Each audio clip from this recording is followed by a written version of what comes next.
Hello, everyone. I am Corey Andrew Powell, and this is another episode of Motivational Mondays. I am thrilled to be joined today by Leon Logothetis, a global adventurer, motivational speaker, and philanthropist, and the star of the Discovery Plus series, The Kindness Diaries. Now, he's also known, I guess, in that show for navigating the globe, relying on the kindness of strangers while giving life-changing gifts along the way. His new book is called Go Be Brave, and it's not really a book. It's actually like an interactive journal, what I find to be most fascinating. So, Leon, welcome to Motivational Mondays. Thank you so much for having me. It's my pleasure, sir. Um, you know, did that was that like a good description, like an interactive journal? Because to say book seems a little like I'm reducing the value of Yeah, really what yeah. it is. I think you're right. I think it's an interactive journal for Mhm. sure. It's like an experiential adventure. Yeah, exactly. 24 adventures, in fact. And so 24, but I'm curious. So it's 24 and three quarters adventures. The three quarters, confused about that part. So the three quarters, I won't tell you what the adventure is, but it's Oh, basically one final piece of magnificence that you get to do mm. that isn't a full adventure, but is important as an important part of the process. Yeah, yeah. And it's important also to call out that what we're calling adventures in this book, you map them out. They're exercises, basically. Each chapter, in a way, is one of these adventures, and it has a quality of interaction where you're doing some work, you're doing some self-reflection, you may be answering questions, really doing some deep thinking about who you are. So why was it important to you to make it more interactive and not just another self-help book to be read, if you will? Maya Angelou once said that people never remember what you say to them, but they remember how you make them feel. So, Go Be Brave is my attempt to make people feel in every page. And each adventure is like an experiential journey into how to be brave. Not just me saying, oh, go be brave, but go feel what it feels like to be brave. Very often books like this are written by people who are sort of observers, and they're just saying what they've seen other people do. And then there's the other side of the story where there's people like you who are coming from a place of knowing, because their backstory is very, very exemplary of what they are conveying to their reading audience. So in your case, your backstory, I know you've mentioned how um, you played it small, you played it safe, and you were a successful broker though in London. You were by all accounts and purposes on the outside, seemingly looking like you had it all, um, but that was not the case. And then one day you said enough. I was wondering, was there one moment that happened, or was it just this culmination of everything? And one day you just said, "I've had enough." Look, it was definitely a culmination, but there was a tipping point. And that was one moment. So I was a broker, and not on the outside I had everything. On the inside, I just felt very depressed, very a lot of anxiety, kind of not really living my truest potential. And I stumbled across the movie The Motorcycle Diaries, which is a romanticized version of Che Guevara traveling around South America, relying on kindness. And in that moment of watching that movie, I had an epiphany. I realized there was another way to live. And to cut a long story short, quit my job and started to travel around the world relying on kindness. I hitchhiked from Times Square to the Hollywood sign. I hitchhiked from the Eiffel Tower in Paris to Red Square in Moscow. I went all the way around England. I drove a car from London to Mongolia. I got a vintage taxi and gave free cab rides from New York to LA. And this culminated in me buying a yellow motorcycle with a sidecar and circumnavigating the world with no money, no food, no gas, no place to stay. All I had was relying on the generosity of strangers. I couldn't accept money. All I could accept was love.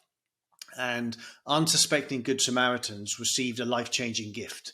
So if you helped me, I would help you. And that's kind of a very short version of how I went from the broker to the book. After I did that show, I started to think to myself, how on earth did I have the bravery and the courage to do all of this? And I started to realize that bravery, at least my definition of bravery, is when we speak our truth, when we share our pain, when we stand in our power. And I started to think to myself, this was during COVID actually, I started to think to myself, was there a moment in my life that shifted everything because of one act of bravery, one act of truth telling, my own emotional truth? And I realized that when I was 15 years old, I had been bullied for years and I hadn't told anyone. I'd told no one what was going on. And I made a decision, I think it was a decision born of desperation, to go into my mother's room and to share with her what was going on. And I had a meltdown. I was crying. It was very emotional. That moment of telling the truth was kind of a make or break moment, because she could have just said, oh, don't worry about it, stay where you are. Or she could have done what she did, which was, I'll take you out of this school. So that's where the book kind of came from as well. Prior to my shows, prior to being a broker, that moment of speaking my truth.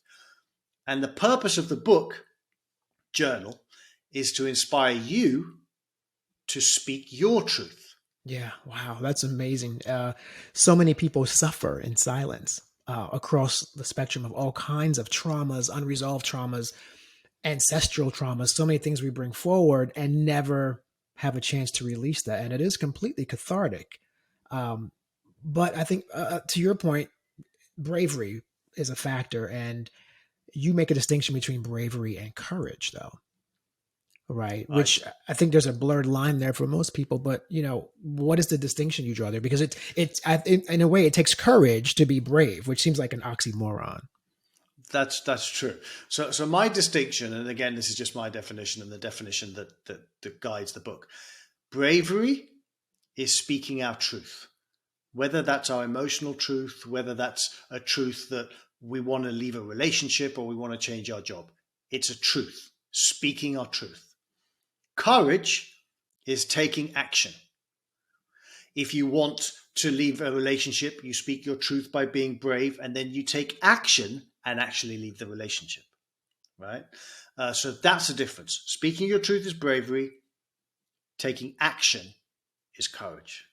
Wow, that's quite clear. That's great clarity for that. Yeah, because I was like jumbled, like, well, how do you do it? But no, that's exactly right. And it's amazing too that just coincidentally, as I was like preparing more notes to get ready for this interview, and I had the TV on in the background, which I typically like don't do, which is weird because I don't want to get like jumbled, distracted. But I had CNN on last night, and the Surgeon General for the U.S.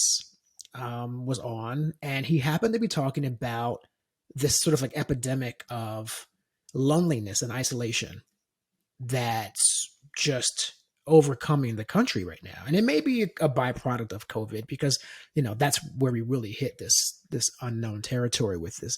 But I found it fascinating because you have a TED talk in which you tap into this exact thing, but you sort of resolve it in a way. Now, it's not going to be like the silver bullet for everybody, but you resolve it with, you have a one potential way to remedy that loneliness and isolation. And so if you would share a little bit about like what you think is that one thing that maybe could help alleviate that loneliness and isolation people are feeling. Sure. So the TED Talk is called The Secret to Feeling Less Alone.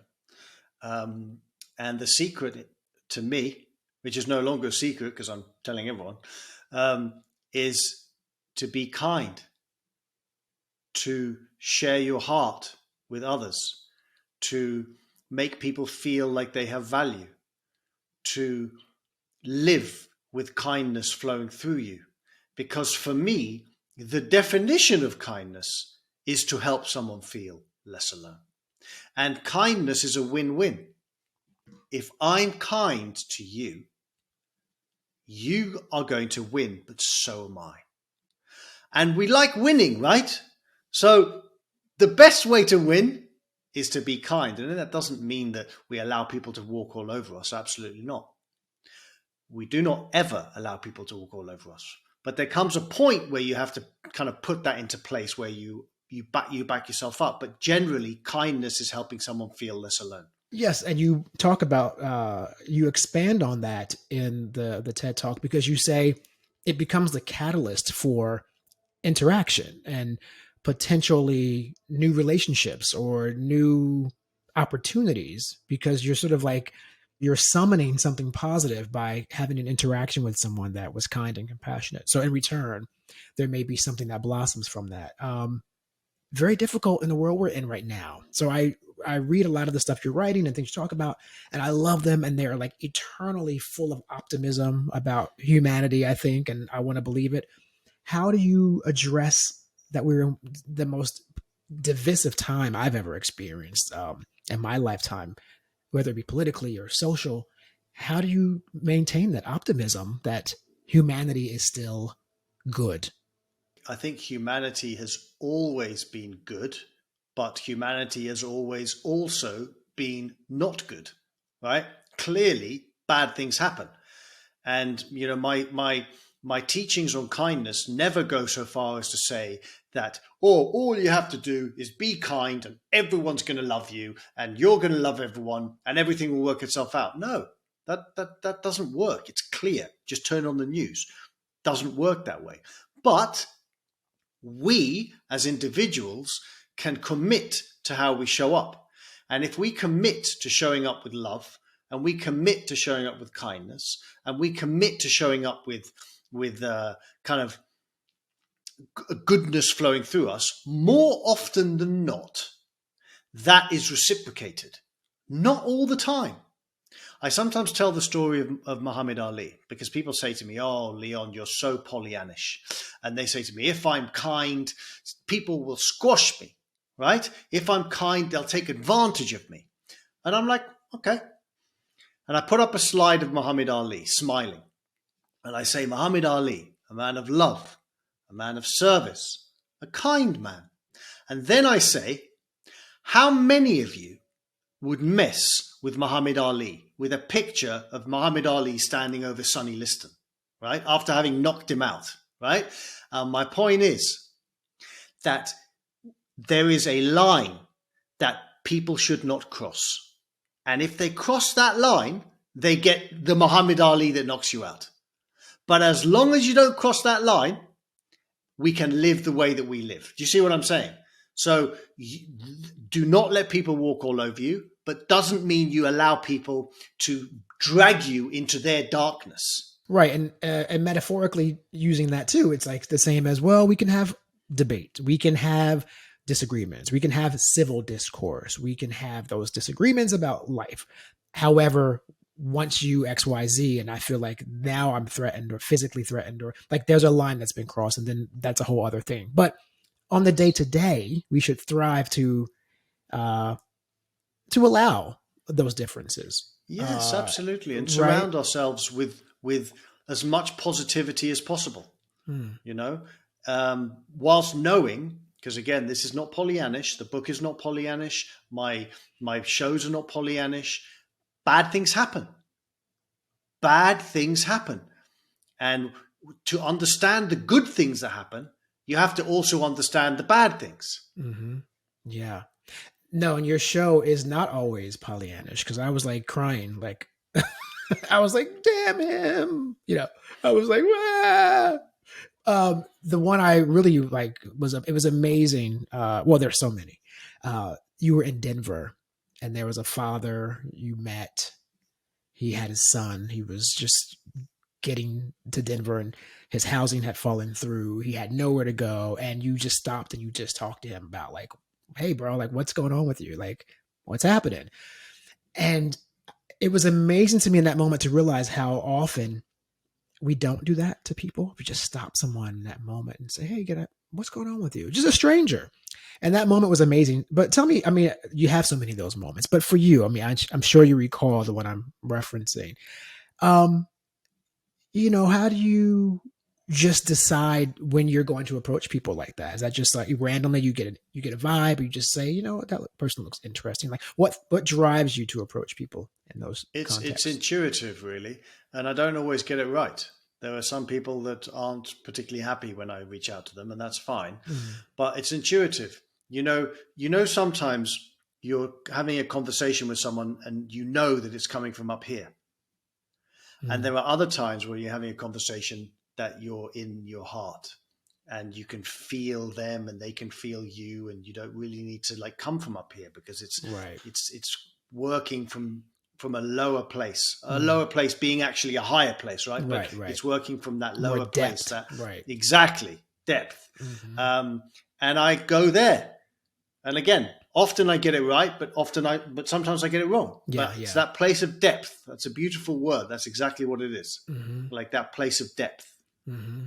Yes, he definitely had it. I was watching, and like, I mean, for those who didn't see it, you can go and see it online, of course. But and then you help him at the end, as you do, which is part of the construct of the show. But I began to think about that man afterwards. That was the thing that really struck me. I said, you know what? I didn't know this person existed. He's another human being I don't know. But Leon just introduced me to another human who's going through something. And now I wonder where that guy is. I hope his son's okay. I hope he made it. I hope he's in Denver, kicking butt in Denver. And I thought about that empathy that I experienced through seeing someone else's act of kindness. And I just think that was profound for me. So I think it's amazing what you do. And there's another story I want to share too that you talk about. When you were a kid, you wanted to be a Navy SEAL. You share that in some of your work. But then you said you met a Navy SEAL in a workshop of some kind. That was like about, I guess, maybe like an emotional wellness workshop of some kind, maybe. Yeah. Yeah. And then you see that Navy SEAL who you had sort of personified as like the end all brick wall that nothing could penetrate, and he was vulnerable and wounded like everyone else, and looking for answers. So talk about that. Yeah, so I was in my 20s. I was in London, and I was very depressed and a lot of anxiety. And I went to this workshop I think it was a 2-week workshop.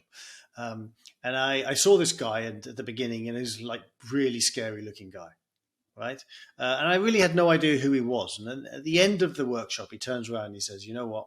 To everyone, he says, I'm a Navy SEAL, and people think that I'm really brave. But I want to tell you all that true bravery is what is happening inside this room, with people sharing their pain, with people speaking their truth. And I will never forget this. And I never forgot that, because I had thought that this massive man was, this brave Navy SEAL, but his truth was that his true bravery was speaking his truth, which is such an important piece of being vulnerable, of course. So that's how, and I talk about this in the book journal.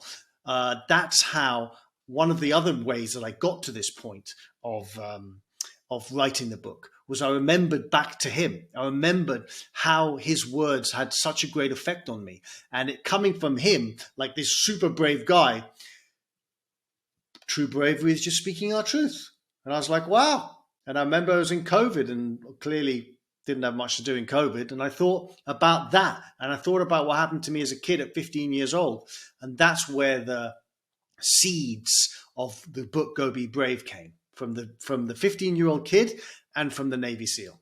And that's one example, but it's representative of all of us in so many ways who are walking around like everything's okay. Even your previous situation when you were a broker, and a lot of us, I don't want to say we all, but a lot of us are walking around with these masks, like, oh, everything is fine, everything's okay. And inside, there's like a lot of unresolved turmoil, which makes me think that we need to be more conscious of that too, because you never know what someone else is going through when you interact with them. And that leads me to something else you say that I love, which is you use travel as a metaphor in some ways. When you talk about sometimes we need to dive more into other people's lives and understand where other people are coming from. And that's almost like a sense of travel in a way, just to allow yourself to be a part of other people's existence, to understand how other people live. I mean, what are your thoughts on my assessment that you're using travel as a metaphor in that regard?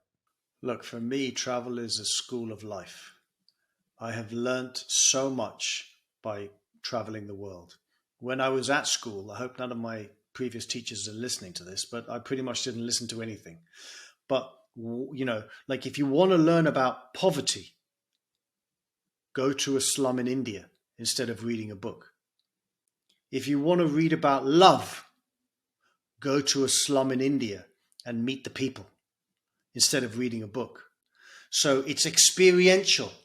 And that's another reason why I did what I did with Go Be Brave.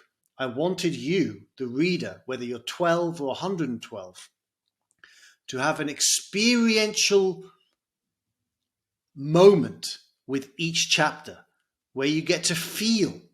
You get to feel what's going on inside you. You get to feel other people. You get to connect to nature.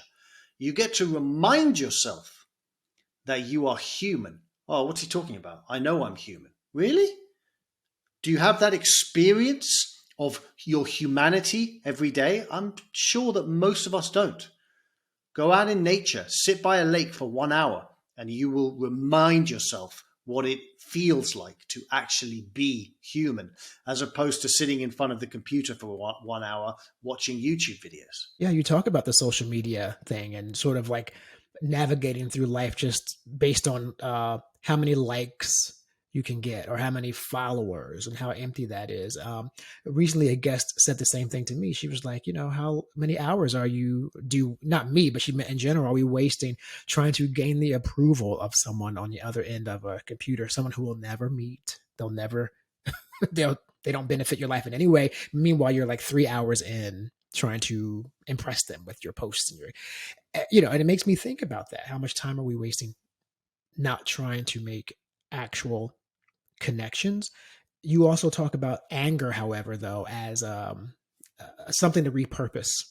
Um, Normally, we associate that with something negative, but you say that anger is actually something that we could really maybe re-engineer, I would say, or reverse engineer and use as a positive. How so? One of the chapters or adventures, let's call them, is called Get Mad. And what do I mean by that? We all have anger. I don't think there's ever been a human being that's lived that doesn't have anger. The question is, how do you get that anger out safely? How do you get that anger out in a way that doesn't harm anyone, right? That is what I mean by getting mad. So one of the things I do is I have a journal.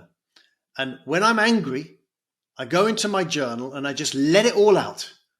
I let my rage out, whether it's at myself, whether it's at some political thing that's going on, whether it's at someone, and I let it out safely. And then I connect with that person, or connect with myself, or connect with that thing that's going on the TV from a place of calmness, because the rage has come out safely.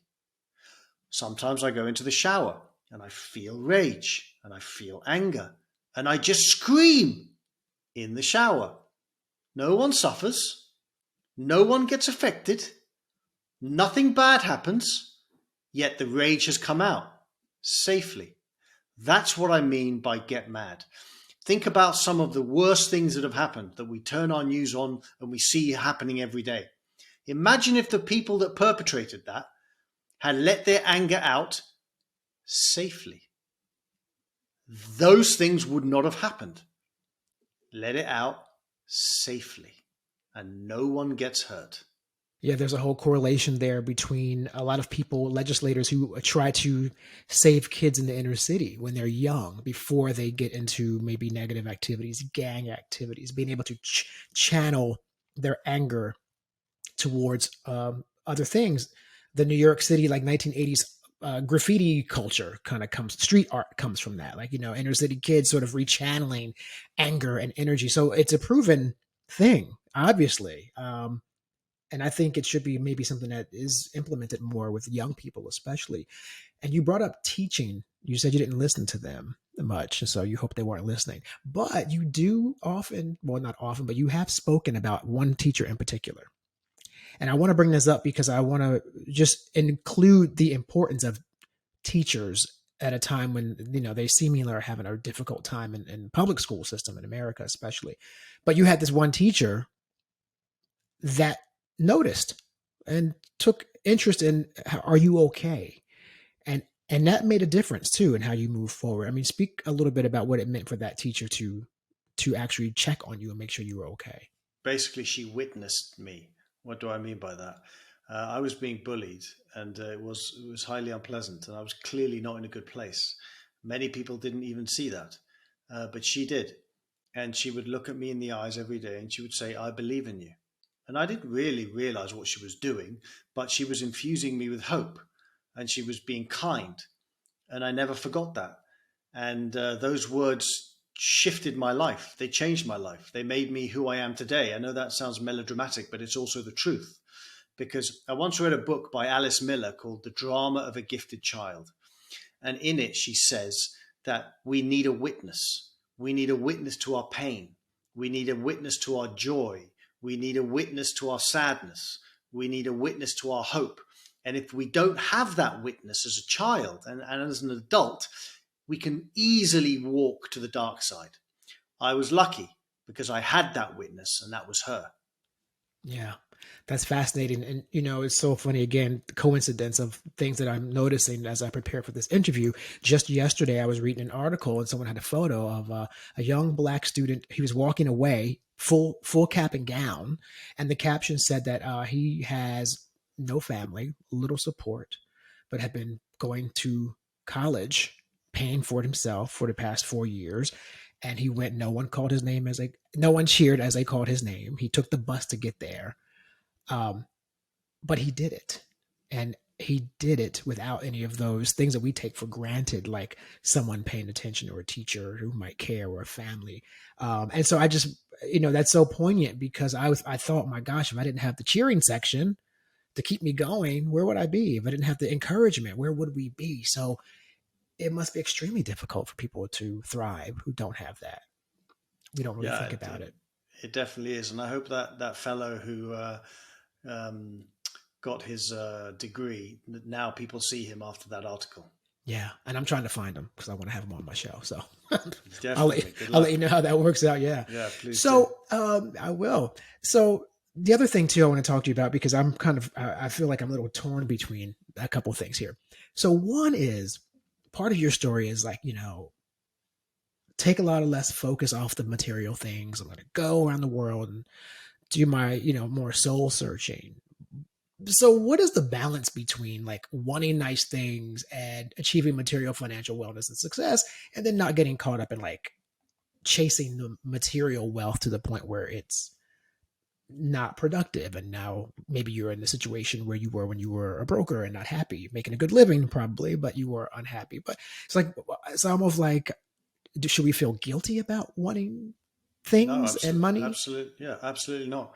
Make as much money as you can, be as successful as you can, but whilst doing it, be a nice human. Literally, the end. That's it. You can be successful. You can be create the life of your dreams, but if you do that based on being an unpleasant, unkind asshole, then what's the point? Thank you so much for sharing your wisdom with us today. And your new book is, again, I love that it's not just another like self-help book on the shelf where you just read through. You really force people in a positive way to take a look at themselves, self-reflect, and be honest and true. So Go Be Brave is your new book. And we appreciate you being here today, Leon, on Motivational Mondays. Thank you so much.